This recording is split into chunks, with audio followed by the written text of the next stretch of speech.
Things are getting interesting. Andy Kotelnicki could be the guy for West Virginia, but is he the right choice? I think that's an important question, and I brought somebody on really important to answer that. Stick around. This is Locked On West Virginia.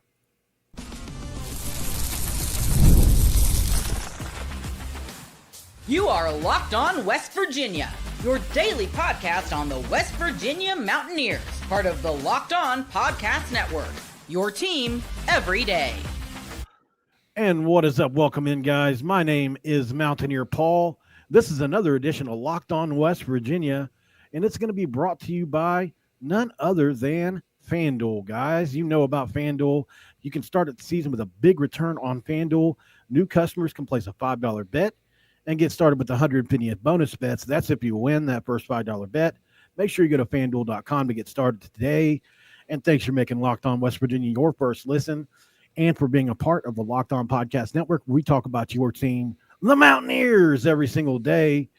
Zach Seyko, man, you are Locked On Nittany Lions. You are the voice of the Locked On Nittany Lions. We've got 200 people in here already. Say hello. Wow. Well, yeah, no, I think it's fitting to do this live because it is very close to actually happening. And I thought this was a long shot, but clearly Andy Kotelnicki was able to push his way through and now vault himself to the top. And man, how quickly things have happened, Zach, from the conversation you and I had off air. Mm-hmm. What, a week ago, we said, he's in the running, but you were, probably not going to be the guy. There's too many ahead. I mean, that was logical to think at the time. I mean, it was true. And it was also true. Yeah. And through the vetting process, he's just continued to win and winning also because of the losses elsewhere. Maybe it was a Summerall staying at Tulane or whatever. Mm. It's vaulted him straight to the top. Right. And while I think there's a large contingent of fans that want Rich Rod, there's also a large contingent that don't. So explain to my viewers why Andy Kotelnicki is a great coach and you think he'd be a great fit at West Virginia. I don't even know where to begin because Andy Kotelnicki, despite not having any head coaching experience, and I hope that West Virginia would make this a 4 or 5 year plan because I don't know that Andy Kotelnicki will succeed in a year or 2 years time. I think there will be progress, but if West Virginia wants to be at the top of the Big 12 and at the top of in the national conversation, then they need to give him 4 or 5 years because he is not a program leader yet. He is a great football guy. He's a great X's and O's guy. But what I will say this is that he fits culturally just about anywhere. Whether that's in central Pennsylvania for Penn State. Now, granted, in California, maybe not so much, but I think when it comes to West Virginia and Penn State, he's just the ultimate players coach. Nobody hates him. Everybody likes him. You immediately fall in love with him as a coach and as a coworker if you work directly with him. I can't say that I've ever heard a negative opinion about Andy Kotelnicki as a person. So that's what you're getting first and foremost is you're getting a hard worker and somebody that is just going to command respect in a friendly way. You're going to get it in a friendly way. People care about the football results though. Andy Kotelnicki is this new age of college football, this new age of football where he's innovative, he's creative. I look at the Rich Rodriguez versus Andy Kotelnicki debate. It's the old versus the new because you are returning to what Rich Rodriguez is different. He's learned from his mistakes, but you're still going backwards in a sense if you make that decision as West Virginia. Andy Kotelnicki just gives you something different. He's going to give you that creativity. He's going to give you that innovation. He's going to give you new ideas, and he's going to do it in a way that is sustainable. And I think Andy Kotelnicki, I don't know that it would be his last stop because I think he is that good to lead a major Power 4 program. West Virginia is in the Power 4, but I'm talking maybe back in the Big 10, maybe in the SEC where he gets a pay raise and it's not 4 or 5 million. It ends up being 8, 9, 10 million. And that's difficult for anybody to contend with here. For sure. But I'm concerned. I'm on red alert. I don't want to see this happen for Penn State. I want them to keep Andy Kotelnicki because he turned a top 50 offense into a top 10 offense. That speaks for itself, and that was in a year's time. That didn't take 2-3 years. Same players, the same base, the same core, if you will. Some guys changed, right? Some guys left because of attrition, but that's what you're getting. You're getting someone that can take a top 50 group and turn them into a top 10 group in the country. I think one argument people would use against you here, Zach, is why would you choose a guy like Kotelnicki if he's just going to leave in 4 or 5 years? You don't know that for sure. Right. It's not, again, if West Virginia can remain competitive, as far as NIL and market and everything goes, if Andy Kotelnicki says, I can't leave this place, it's become my home. He's a big family. He's a big family man, has a wife, kids. He's a big family guy. And like I said, West Virginia fits him culturally. He's a Minnesota guy through and through, but I don't know that he would immediately jump ship if West Virginia takes care of him. If he likes what the Mountaineers and I know the fan base will get behind him, but it's about how the program will treat him. And if the program gives him incentives, they give him the portal, they give him that grace. If they say we're not seeing results in 2 years, Andy Kotelnicki is going to look around like anybody else and say, I need some understanding here. This is my first time. So if West Virginia is going to back Andy Kotelnicki is going to back them. I love that. So something that West Virginia coaches have had throughout the years is this hard edge, this toughness. Do you get a sense that Andy Kotelnicki has that? Because the offense he runs, some people says, is a little bit more finesse than it is right in the face. What do you think about, is he the kind of guy that could command that kind of hard edge, and do you think it's necessary to win this day and age? Is it finesse? Because he is a run-first coordinator. He's an offensive, so his going back to his roots, he's an offensive line and a tight ends coach. Right. Meaning that, and that's the physical part of football. It's like he wasn't wide receivers, quarterbacks, but he knows how to maximize all those positions. But at his core, he would rather run the ball 50 times than throw it 50 or 60 times. But he does whatever he needs to do to win. So I like that about an offensive core. Anybody as a coach or as a coordinator, that you adapt and say, well, now we're committed to this. We have to do this. If the defense is really good, if it's good on good, great on great, when it comes to stopping a physical team, then use that finesse component to it. So it's Andy Kotelnicki creates whatever he wants to. He is not steadfast in saying, I need to be run first. I need to be pass first. I need to be finesse. He'll do whatever it takes to win. Guys, thank you for joining in. We've got close to 400 people watching us on X, over 200 on YouTube, and really appreciate the support. Make sure you check out Zach over on Locked On Nittany Lions. He does excellent work there. I appreciate it. I'm sure he'll have great takes, before and after this happens, if it happens. And Penn State's in the playoff, by the way, so you can catch all that too. They are regional. We have people that watch Penn State and know a lot of the players that play for them, so I think that's important. So I think a conversation we had on your show is, what should West Virginia do? Should they wait? If you guys are going to be playing to January, you got a great path. Kind of outline for my audience Penn State's path here and why you guys could be playing for a while. Well, they play SMU, and they're already an 8-9 point favorite, roughly, per the odds. And now, as we've seen, that doesn't guarantee anything, but Penn State is going to be favored against SMU. Penn State is going to be favored against Boise State, hypothetically. And then they match up better against any of Georgia, Notre Dame, Indiana, that group of opponents, as good and as elite as they are. Penn State matches up against them better than Ohio State and Oregon, the two teams that they lost to, and frankly, Texas. Those three teams give Penn State more issues, more problems than the likes of Georgia, Notre Dame, and Indiana hypothetically would. You're also playing Georgia at a disadvantage with question marks around quarterback. Even if Carson Beck's available, he's not going to be 100%. Okay, Notre Dame, really good defensive team, have some question marks about the offense. If the defense can't bail them out, what can the offense do to carry the team? Can they keep up with Penn State in a shootout? So my point being is that those matchups at least give Penn State a better chance. So those are the teams that Penn State could and would play, giving them honestly the easiest, most favorable path in the college football playoff. My biggest concern is if West Virginia, even if they are willing to wait, but that's going to be a preliminary agreement. Even if they say, all right, Andy Kotelnicki's not officially the head coach until however long Penn State's in the postseason, is that going to be a distraction? Is he going to be able to have dual loyalty, dual allegiance to say, I need to fulfill my head coaching obligations just as a program manager, even though West Virginia is going to take care of a lot of things, I'm still going to have to do things that help my future school. After this, I need to succeed there. So is that going to take away time from a game plan? Because SMU, if you're distracted, will beat you. Boise State, Ashton Genty, will beat you. Yeah. If you are even slightly distracted. And Penn State's offense is carrying this team, as we've seen most recently with the Big Ten championship. So if Andy Kotelnicki's head isn't in the game, that's a concern when Penn State very well could be the most likely team based on the odds to get to the college football championship.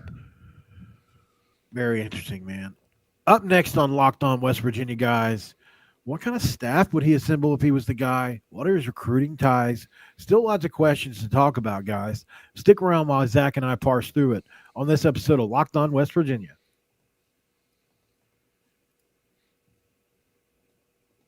And this episode of Locked On West Virginia is brought to you by Omaha Steaks. Nothing delivers comfort and joy quite like the unrivaled quality and taste of Omaha Steaks.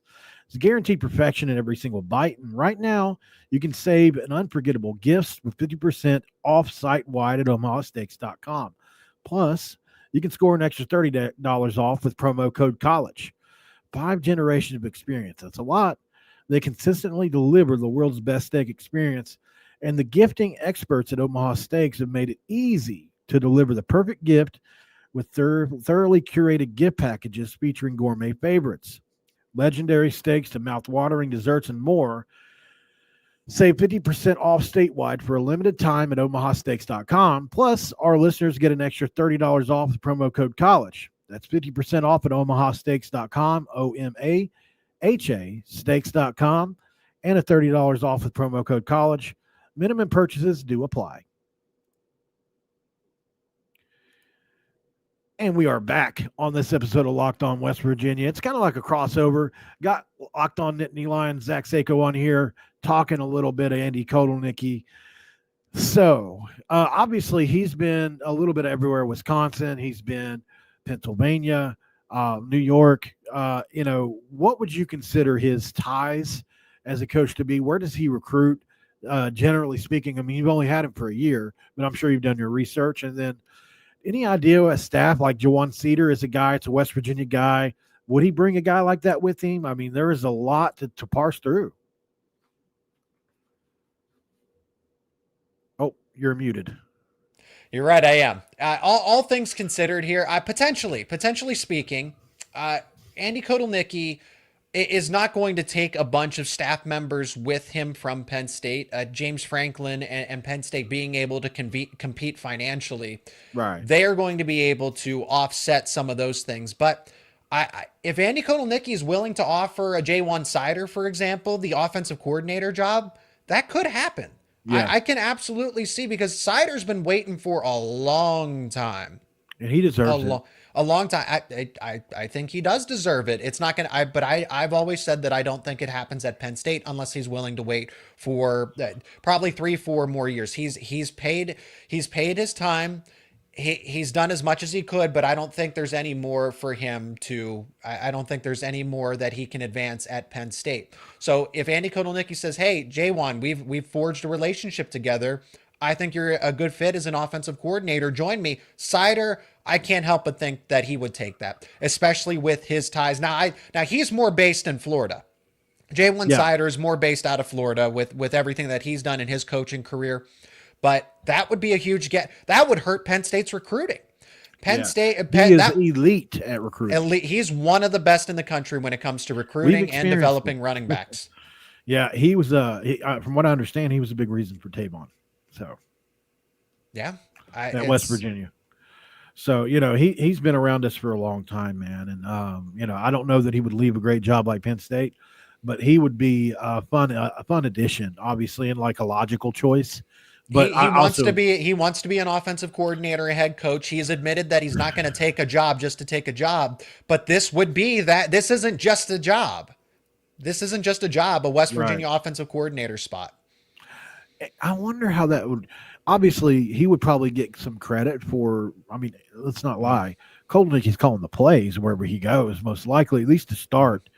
Kind of like what we saw with Dana Holgorsen. People were trying to draw comparisons there to Kotelnicki and Holgorsen because they were both hot coordinators, obviously, that called their own plays and kind of got confused between their CEO role and their play calling. And it's difficult for coaches to do, as you've witnessed with James Franklin. A lot of coaches have to hire coordinators Do you think Kotelnicki will be capable of doing both? And that's where you're going to have to give him some grace because he's Yeah. never had to do these kinds of things. And then we go back to him as a recruiter. Andy Kotelnicki has never been a recruiter per se. It's more about he's the football guy. He's the X's and O's guy.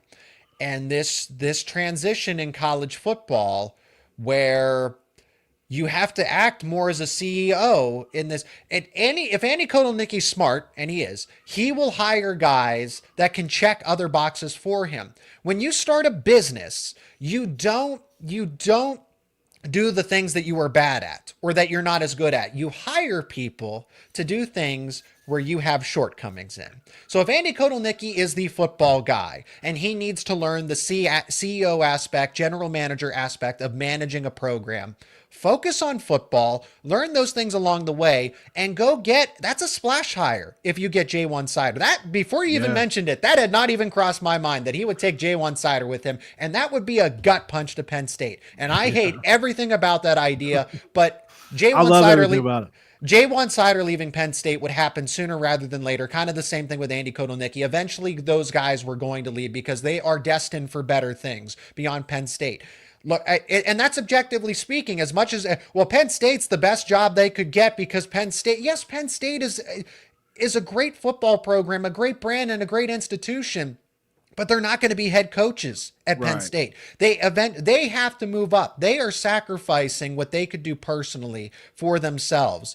And I agree, at the base of it all, do what's best for you. Andy Kotelnicki is doing what's best for him. J1 Sider, to follow Andy Kotelnicki, would be doing what's best for him, even though none of this is a guarantee. We could be talking about all of this as hearsay, right? This is great for whatever ultimately happens, but I do see Kotelnicki and Sider eventually leaving Penn State for better jobs that benefit them in their careers, and that is a home run for West Virginia as long as they are patient. They can't expect national titles, Big Ten titles in a year or even 2 years. That third year is when you're going to turn the corner, and it might happen sooner with the portal, but I'd say if you wait till year 3, year 4, West Virginia can be at the top of the Big 12 year in and year out and potentially be in the national conversation if all things go well. Guys, before I forget, we've got almost 1,200 people in here now, and I just can't thank you enough for the support. Make sure you like the video before you leave. Hit that subscribe button if you're new around here, and leave a comment below. If you disagree with Andy Kotelnicki, if you think it should be Rich Rod, or if you think it should be Monken, whoever you think it should be, would love to debate you down in the comments. Really appreciate you guys for being here. A lot of you guys tuning in on X right now, almost 800 people, which is like more than I usually get. So you guys are really interested in this, which is great. Glad you're having fun. I'm having fun. I think something else I wanted to talk about, Zach, is obviously Andy Kotelnicki you talked about he's a nice guy. Can you talk a little bit more about that? Because I remember his first opening press conference as well. I went and watched him, obviously, at Penn State. He tells some really good stories. And, I mean, he's not going to have a hard. Have you like seen how he interacts with donors, like that kind of thing, as far as him being a nice guy, that kind of thing? I can't speak on that because, again, that's not his job. His job is presently to focus on the offense, develop the best offensive game plan, and that's obviously what happened because he helped Penn State get 37 points against Oregon and kept them in that ball game. So he is just a likable person. Not nice is one word because I don't want to say that he's necessarily nice because then that equates to soft. Andy Kotelnicki is not a soft person. He is likable. He's easy to get along with. It is a one-size-fits-all that culturally he's not going to be overwhelmed, and people can he just lets people's guard immediately. When that first press conference, he broke the ice. There is no uneasiness around Andy Kotelnicki. So with that being said, he will have no issues fitting in at West Virginia, getting along with donors. The people that are hesitating about Andy Kotelnicki as a person will figure out real quickly just how great of a person he is. So I wouldn't characterize him as nice. I would characterize him as easy to get along with and likable. Awesome. Up next on Locked On West Virginia, Zach and I are going to give you our final thoughts and trying to tell you which way this actually might go. I think there's a few different directions we haven't discussed yet. Let's have a little conversation on who we think should be the next guy based on the candidates we're hearing about. Stick around, guys. This is Locked On West Virginia. And this episode of Locked On West Virginia is going to be brought to you by FanDuel. Guys, get ready to tackle NFL action with FanDuel, America's #1 sports book. Right now, new customers can bet $5 and get $150 in bonus bets. That's if you win. FanDuel Sportsbook app gives you everything you need to place live bets on the NFL all in one place. So when you get a hunch in the middle of the game, you have the latest stats, read live play-by-play, and so much more. On the same page you place your bets. Visit FanDuel to join today and get that $150 in bonus bets, guys. You have to win that first $5 bet first. That's at FanDuel. Make sure you never waste a hunch and make every moment more with FanDuel, an official sportsbook partner of the National Football League. And I am back with Zach Seyko, Locked On Nittany Lions. In this last 5 to 8 minutes here, Zach, let's talk about the candidates other than Andy really quick, or Sure. let's have a debate. Obviously, Andy Kotelnicki is a great choice. I've said it multiple times. I think he's a great consolation if we don't get Rich Rod, because that's the camp I've been in. Mm-hmm. How do you see it? Do you think Rich Rod could work at West Virginia? How do you fit with retreads? Just generally, what's your opinion? And overall, just what do you think Andy brings to West Virginia? I know you've said a lot. Yeah. But any other thing you can think about that he brings to West Virginia? Like I said, I framed it as it's the old versus the new. And you and I actually, when we actually did a Locked On Nittany Lions podcast where you were the special guest, and you said that Andy Kotelnicki is in a sense similar to Rich Rodriguez's upbringing.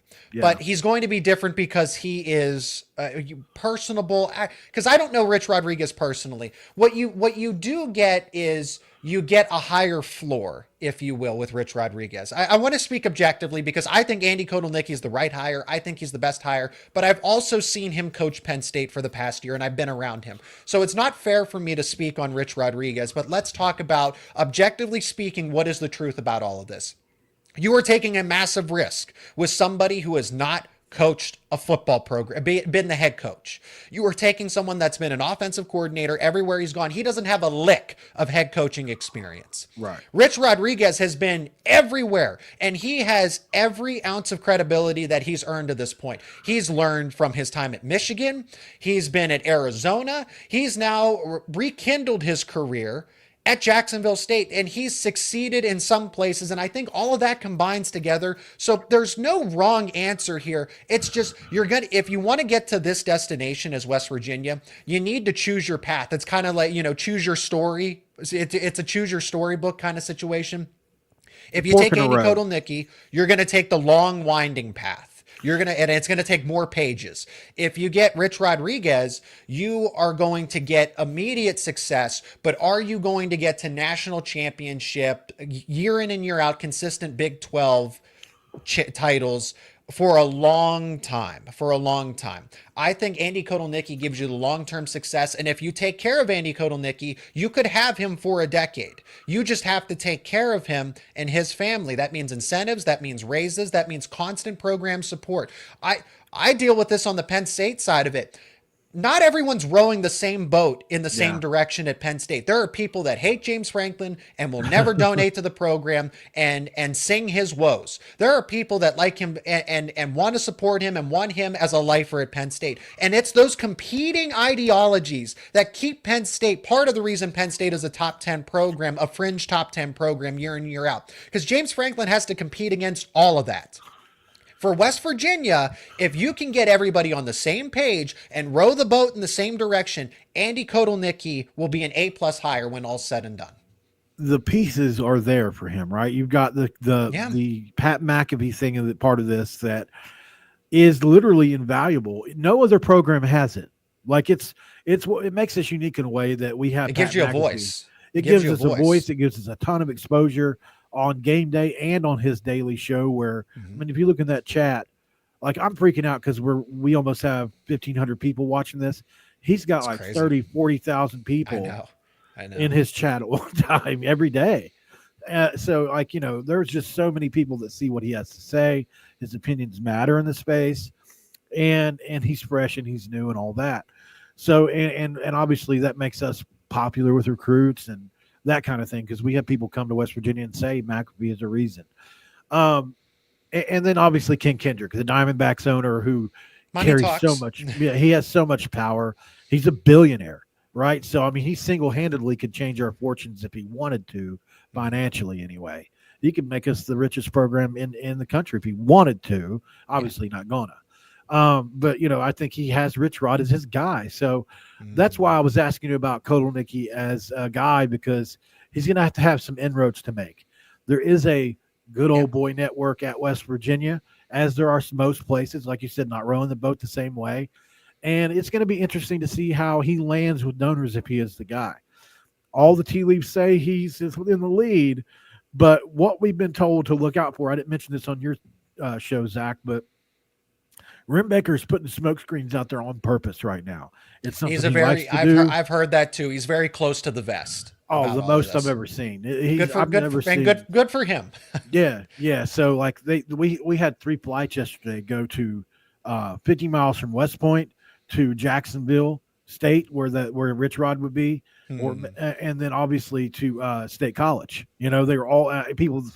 I'm not a flight tracker, but I found it was interesting that they're because we've been told through other media sources that they're actually purposely putting these flights out. Like, I guess you can edit them, and like you can put some kind of smoke screen up around your flight tracker, and I don't know how you do it, but apparently these big programs can do it. So, very interesting, man. So it's going to be interesting to see what happens with this.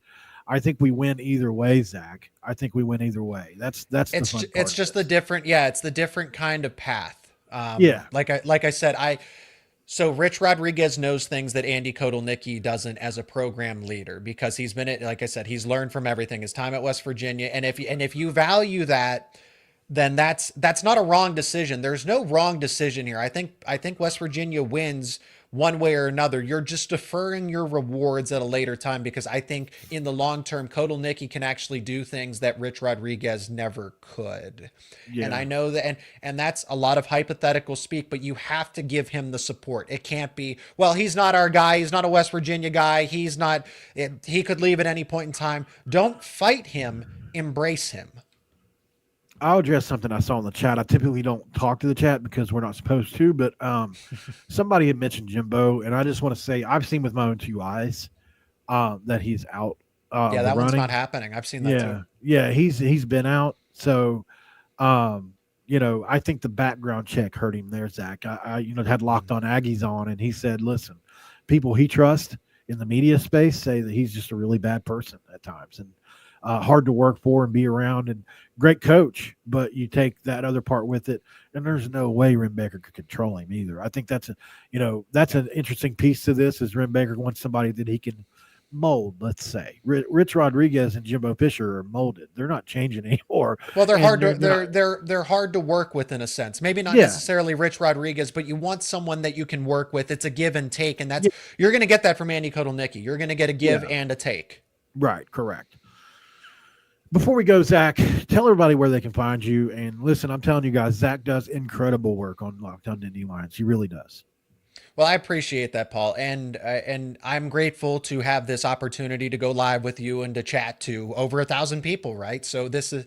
I hope that I was helpful being that Penn State voice here. I'm all on the same platforms that you are, YouTube, wherever you get your podcasts, X as well. Talking about Penn State, and it's a shame that West Virginia and Penn State aren't going to have this head-to-head back and forth, this home and home anymore. We had some fun when you were first introduced to the network here, talking about that. Took a lot of flack, but ended up being proven right there. So I want to. You're good at creating controversy. I want to throw that controversy. I was right. You were. West Virginia had no chance. I was right. And look where Penn State is. It's the way you say things. It's the way you say things. You're doing it. It's so strange, because I don't think I do that. Like, I'm just trying to speak my honest opinion. Okay, I'm not trying to get anybody riled up. I'm trying to. Well, I didn't say it was a bad thing. I mean, people watch. But I appreciate that, right? And so I'm glad that, to an extent, like, yes, I am, because you and I get to chat. This is an excuse for you and I to have a great, insightful conversation. It comes at a cost of Penn State potentially losing its offensive coordinator to a place that I do not want him to go. I do not want him to go to West Virginia. I want him to go to California. I want him to go overseas if he's going to compete against Penn State. I don't like this at all. you're going to lose. I mean, I find it hard to believe that some players wouldn't follow him. I don't know this to be true. Maybe none would. But I think on our side, we're one of the big upsides of this is, gosh, who could follow him from Penn State? Could it be a J1? J1 makes sense. Maybe a couple graduate players, assistants, maybe even Bo Prabula, a guy like that, or anything. Depending on the quarterback situation. If Drew, so I've already said this. I went live when the news broke that he was a favorite, and it's just down to him and Rich Rodriguez. If Drew Aller stays, which I don't know why you would if your offensive coordinator leaves, I think you should go to the NFL, because why change offensive coordinators for a third time? That hurts you more than it helps you. If he does would crush stay, the combine.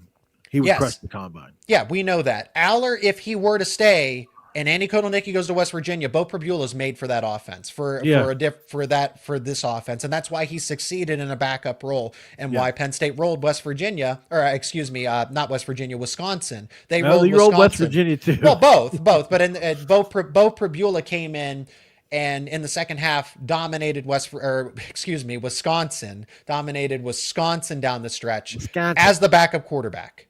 So. Wisconsin.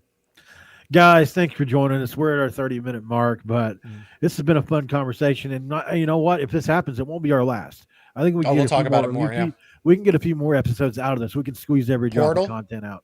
Portal, coaches, impact, whatever. We'll keep doing it, man. And I always enjoy having you on. Make sure you check Zach out wherever you are in the world, whether that's podcast, YouTube, or if you're in State College, maybe you can go say hi to his house. I hear he's a good cook, I appreciate. Thank you. You're giving me too much credit, man. Thank you. Listen, I'm an affirmations guy. It's just who I am as a person. So some people like it, some people don't. Some people are uncomfortable with it, but it is what it is. It's who I am. Thanks for joining, guys. I will be live again later this evening. Considering what happens, West Virginia basketball's got stuff going on, and we're just a lot of excitement. So stick with us, guys, and we'll see you later. For Zach, for me, we're out.